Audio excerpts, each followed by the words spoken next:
भाई देखो काठमांडू हमारी गाड़ी गई थी 600 रुपये। 600 को मल्टीप्लाई कर लो 420 से 2,52,000 का अपना भाड़ा बनता है। नेपाल खर्चा अंदर 10,000। तो इन चीज़ों में आप कंफ्यूज ना हो कि क्या खर्चा हुआ है। जैसे टोल हो गए, पुलिस नेपाल हो गई, डीजल हो गया, रोटी खर्चा हो गया, यूरिया हो गया। तो यहाँ 500 रुपये रोटी खर्चा मिलता है। अभी मैं देखता हूँ भाई, डे बाई डे खर्चा देखता हूँ मैं खुद। और भाई ये है राज चिड़िया होटल, और भाई बहुत बेहतर। Hey guys, welcome back to my new blog. सबको जय श्री राम और प्यारी सी गुड मॉर्निंग। जस्ट सुबह के 10:30 और आपका भाई पहुंच गया भाई ब्यावर। सिरोही से गाड़ी लेके मैं सुबह ही निकला भाई 6-7 बजे और पहुंच गए ब्यावर। और भाई रात को मैंने गाड़ी भी चलाई भाई 3 बजे तक गाड़ी चलाई। उसके बाद भाई थोड़ा ही देर सोए, उसके बाद गाड़ी लेके चल दिया। और गाड़ी अभी ब्यावर है, ब्यावर तो थोड़ी पहले ही है। और भाई बहुत सारे कमेंट्स आ रहे थे कि भाई आपका नेपाल काठमांडू का खर्चा नहीं बताया आपने। तो भाई उसका उसी के प्रति आज का ब्लॉग होने वाला है बहुत कैड़ा। तो भाई हमने ना टायर में भी थोड़ा चेंजेस लाए हैं, वो मैं आपको कल वाले ब्लॉग में ही बताऊंगा। और आपके भाई ने गाड़ी भी लोड कर लिया, चेक करो भाई, ठीक है, गाड़ी लोड कर लिया। और ये भी मैं आपको कल ही बताऊंगा कि क्या माल लोड किया है और क्या रेट लगा है और कहाँ का लोड किया है। ये सब मैं आपको कल वाले ब्लॉग में ही बताऊँगा। तो आज का ब्लॉग सिर्फ हमारा रहेगा कि भाई भाड़ा, खर्चा, गाड़ी को कितना पैसा बचा, ये सब बातें होने वाली हैं। तो भाई हमारी गाड़ी का रूट कैसा था, पहले 4100 किलोमीटर का रूट था, आप 4500 ही लगा लो, क्योंकि भाई आपको मैप पे 4100 दिखा रहा है। तो भाई 300 किलोमीटर एक्स्ट्रा या 200 किलोमीटर एक्स्ट्रा गाड़ी चलती है। तो हमारा 4100 किलोमीटर का सफर था। अपना सफर स्टार्ट होता है मोरबी से, मोरबी टू काठमांडू। काठमांडू से गाड़ी खाली आती है लखीमपुर, लखीमपुर से गांधीधाम, जो कि माल हमारे में चावल प्लस टाइलें थी। और भाई हमारा लखीमपुर का भाड़ा, काठमांडू का भाड़ा क्या लगा। काठमांडू भाई हमारी गाड़ी गई थी 6,000 रुपये, प्लस हमारी गाड़ी लखीमपुर से गांधीधाम आई 1700 रुपये। भाई वहाँ से देखो 1700 रुपये कोई 1 रुपये का रेट नहीं है गांधीधाम तक का। उसमें गाड़ी को 1 रुपया नहीं बचता है। मतलब जो 77,000 रुपये का भाड़ा रहता है वो सारा खर्च हो जाता है खर्च गाड़ी को चलाने में। Diesel, toll tax plus RTO खर्चा, दाल रोटी, ये सब खत्म हो जाता है। तो मैं आपको बताता हूँ कि भाई सीन क्या रहा, खर्चा किस किस हिसाब से रहा, क्या गाड़ी को बचा, वो सब मैं आप बताता हूँ आपको। भाई ध्यान से सुनना कि हमारा खर्चा क्या क्या रहा, ठीक है भाई। पहले मैं बताऊंगा आपको भाड़े। भाई देखो काठमांडू हमारी गाड़ी गई थी 600 रुपये। 600 को मल्टीप्लाई कर लो 420 से 2,52,000 का अपना भाड़ा बनता है। और प्लस उसके बाद लखीमपुर का क्या भाड़ा बनता है। लखीमपुर भाई 1700 रुपये गई थी, जो कि भाड़ा बना हमारा 71,400 रुपये। और उसमें भैया अब खर्चा भी आता है, खर्चा ही बताएंगे। पहले टोटल भाड़ा हमारा होता है भैया 3,23,400 रुपये का टोटल भाड़ा। और उसके बाद भाई हमारा टोल टैक्स है भाई 26,000 रुपये के, पुलिस नेपाल 2,000 रुपये के, डीजल है 1,49,000 का, रोटी खर्चा है भैया 26,000 का, यूरिया 7500 रुपये का। और भाई नेपाल बॉर्डर खर्चा 1,000, नेपाल ओवरलोड 14,000, नेपाल खर्चा 10,000, राजस्थान गुजरात RTO 5,000 रुपये। भाई देखो मालिक अपने हिसाब से देते हैं अलग अलग, कोई 4,000 भी देता है, पर हम 5,000 रुपये लेते हैं। और भाई नेपाल के अंदर जो नेपाल खर्चा है भैया 10,000 रुपये। जैसे आप इंडिया टू इंडिया में गाड़ी चला रहे हो, जैसे मेरी गाड़ी यहाँ से गुवाहाटी जाएगी, 28 का मिलता है गुवाहाटी का। तो 28 से मतलब उसमें सिर्फ खर्चे में हमारा रोटी पानी प्लस डालना और कमीशन रहता है, समझ रहे हो। और भाई जैसे गाड़ी नेपाल के अंदर विजिट करती है, मतलब हमें 10,000 रुपये का खर्चा और मालिक एक्स्ट्रा देता है। चाहे वो हमारे वहाँ लगे 1,000 रुपये, वो हमारा रोटी खर्चा है। चाहे उसमें 2,000 की रोटी खा जाए, चाहे हम 10,000 की खा जाए, वो हमारे ऊपर बात है। तो वही नेपाल के अंदर घुसते ही हमारा चार्ज बढ़ जाता है, 10,000 रुपये हमारे को मिलता है। भाई बहुत सारी चीज़ें आपको कन्फ्यूज़ करेंगी ब्लॉग में, जैसे कि नेपाल बॉर्डर खर्चा 1,000 रुपये लगता है, रोटी खर्चा 26,000, और ये आपका नेपाल खर्चा अंदर 10,000। तो इन चीज़ों में आप कंफ्यूज ना हो के पहले हम खर्चे की बात करते हैं पूरी, उसके बाद मैं आपको डिटेल में बताऊंगा कि भाई ये खर्चे किस किस हिसाब से रहते हैं, समझ रहे हो। तो भाई इन टोटल इन सब जो खर्चा हुआ है, जैसे टोल हो गए, पुलिस नेपाल हो गई, डीजल हो गया, रोटी खर्चा हो गया, यूरिया हो गया, नेपाल बॉर्डर खर्चा हो गया, नेपाल ओवरलोड हो गया, नेपाल खर्चा हो गया, राजस्थान गुजरात RTO हो गए। तो भाई ये सिस्टम है, नेपाल ये बॉर्डर भी हो गए। तो ये सिस्टम है जो इन सब का जो खर्चा है। हमारी गाड़ी का खर्चा हुआ है 2,40,000 रुपये, ठीक है भाई, 2,40,000 रुपये का खर्चा। तो इसमें क्या सिस्टम है, इसमें 3,23,400 का हमारा टोटल भाड़ा बना है। उसके बाद आप 2,40,000 को माइनस करके आप कमेंट में बता देना कि भाई गाड़ी को कितना पैसा बचा। अब जैसे कि मेरे साथ ये मालिक चल रहा है, अब ये मालिक चल रहा है तो भाई ये 10-15 एक्स्ट्रा बचा रहा होगा, क्योंकि मालिक साथ में चल रहा है। तो ड्राइवर रहता है भाई, देखो वो तो पूरा खर्चा लेगा, क्योंकि मैं तो यहाँ तो फिक्स तनख्वाह है, मेरी तो मोटी तनख्वाह है। अब इसी हिसाब से ड्राइवर क्या रहता है, वो खर्चे पे रहता है, तो उसको खर्चा चाहिए ठोक के, वो खर्चा लेगा ठोक के। भाई नेपाल में गाड़ी जा रही है तो रिस्क है, ड्राइवर का अपना 10,000 रुपये इस चीज़ का लेता है, आप सोच रहे होंगे कि भाई 10,000 रुपये 26,000 का रोटी खर्चा मिल रहा है तो 10,000 किस चीज़ के दूंगा मैं।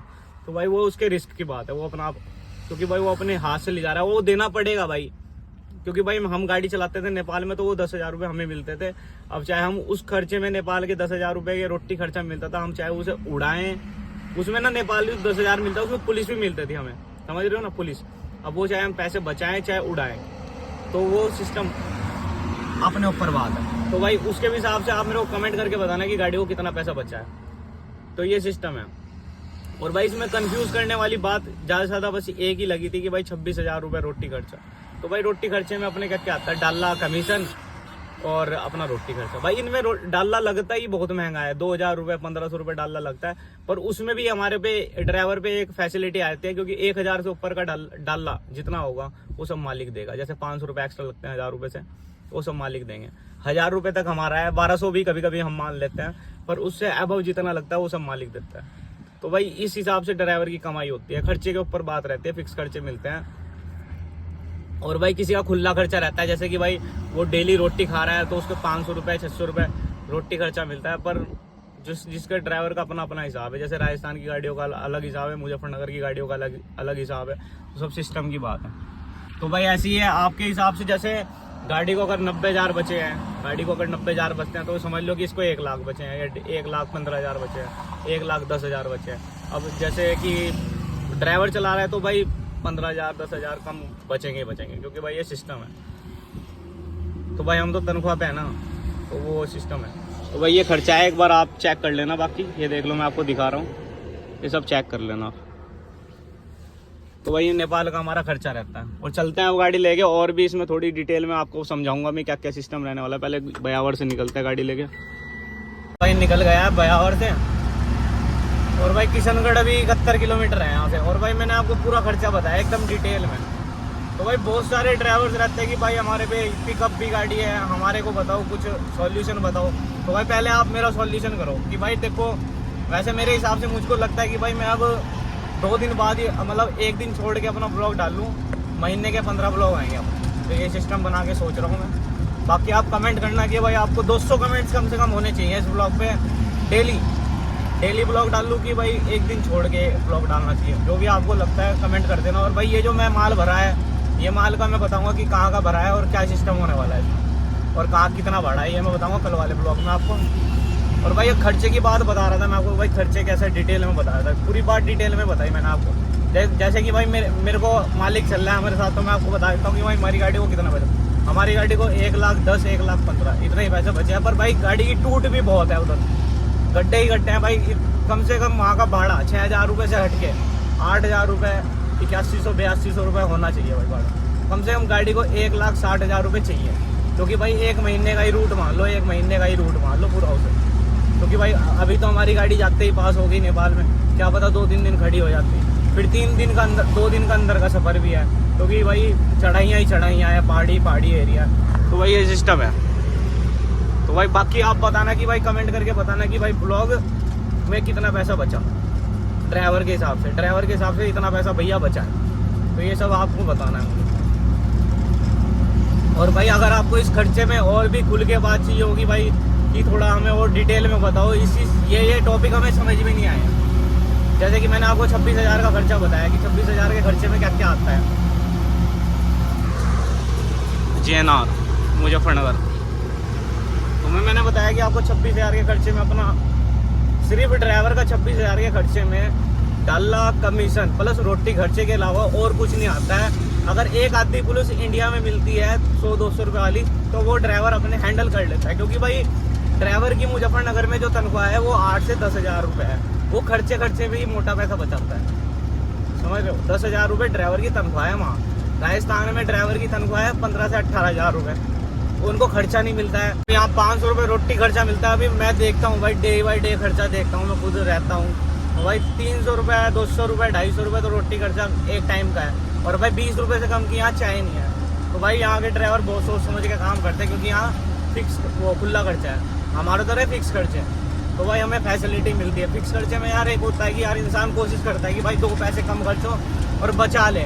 और फिक्स खर्चे के साथ साथ RTO मैकेनिकल ये सब अलग मिलते हैं। तो इनको मिलता है खुला खर्चा। ये लिखते हैं कि भाई 500 रुपये ये है, और उस हिसाब से फिर मालिक पता क्या होता है कि यार ये लगा नहीं होगा तो ये काटते भी बहुत है। तो भाई फिक्स खर्चे में गाड़ी चलाना एक अच्छी बात है। खुले खर्चे में देखो यार संकट रहता है, पर जैसा कोई मालिक अच्छा समझता है कि यार बात हाँ भाई इतना खर्चा होता है तो मालिक मानता भी है फिर।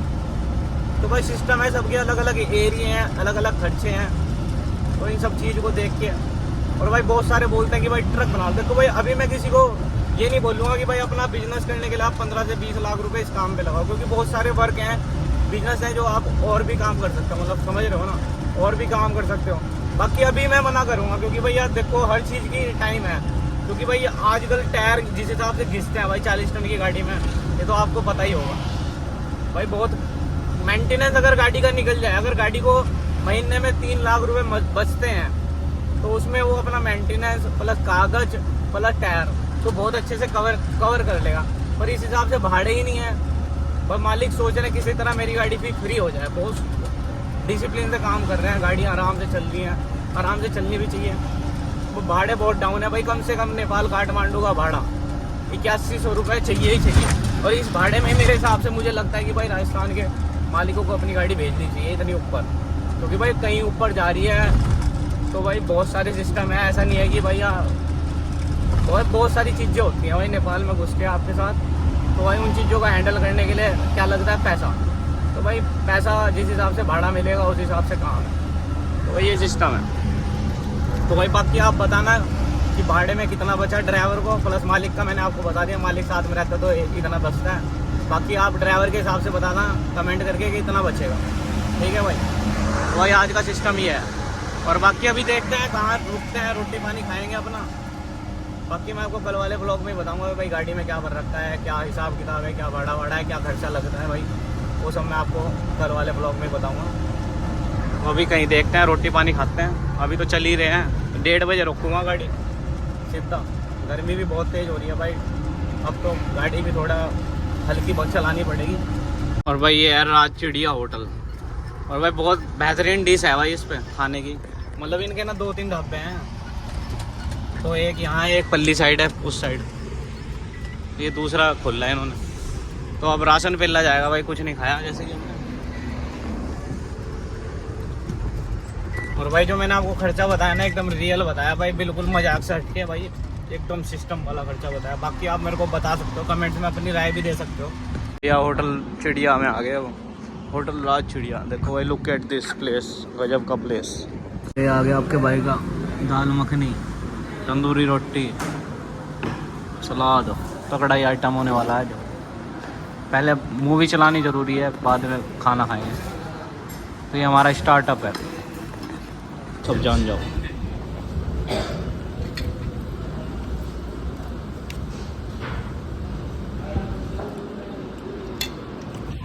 बल्ले बल्ले होगी भाई आज।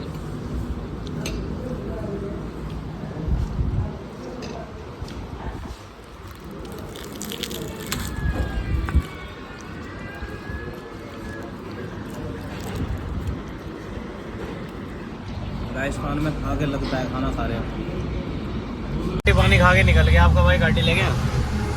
और भाई अभी लौंडा चला रहा है, क्योंकि भाई आगे ना जयपुर है, जयपुर का आरटीओ है। तो भाई माना पता क्या सीन है, देखो यार अपने को इतना सिस्टम नहीं पता है, क्योंकि नए नए चलने लगे हैं। तो ये इसको पता है कि भाई कौन से आरटीओ को रोक के पैसे देने हैं और कौन से आरटीओ से निकल जाओ वो आएगा नहीं पीछे, तो इस करके ये चला रहा है। तो वही सिस्टम है भाई, अपने अपनी जगह का अपने अपने सिस्टम रहता है। तो एक बार समझ में आ जाता है तो फिर हम भी उसी हिसाब से चलेंगे, तो वही सिस्टम है। तो अभी लौंडा चला रहा है गाड़ी, आपका भाई जा रहा है सोने, क्योंकि भैया मैं सोया नहीं था, 1-2 घंटे सोता हूँ, और फिर रात भर गाड़ी चलानी है। देखते हैं चलाएंगे कि नहीं चलाएंगे। बाकी भरतपुर तक तो जाना ही है, बस जयपुर से ऐसे ही होगा, 200 किलोमीटर भरतपुर है। कितना? 170 किलोमीटर है भरतपुर। तो ठीक है भाई दोस्तों, आज का ब्लॉग हम यही एंड करेंगे अपना, जयपुर से पहले थोड़ी सी। और ये देखो पहले सीन क्या था बताइए। ठीक है भाई, आज का ब्लॉग हम यही एंड करते हैं, बाकी कल को मिलेंगे नेक्स्ट ब्लॉग के साथ। ब्लॉग को देख के आप कमेंट करना, जो आपको चीज़ें कंफ्यूजन लगी हो वो मैं आपकी क्लियर कर दूंगा नेक्स्ट ब्लॉग में। और कल वाले ब्लॉग में मिलते हैं, कल वाले ब्लॉग में बताऊंगा मैं आपको भाड़े कि क्या भाड़े हैं इस माल का, क्या माल है, कहाँ का माल है। तो ठीक है भाई भाई, कल को मिलते हैं नेक्स्ट ब्लॉग में। सबको जय श्री राम एंड प्यारी सी good evening, bye bye, take care, सब अपना ध्यान रखो।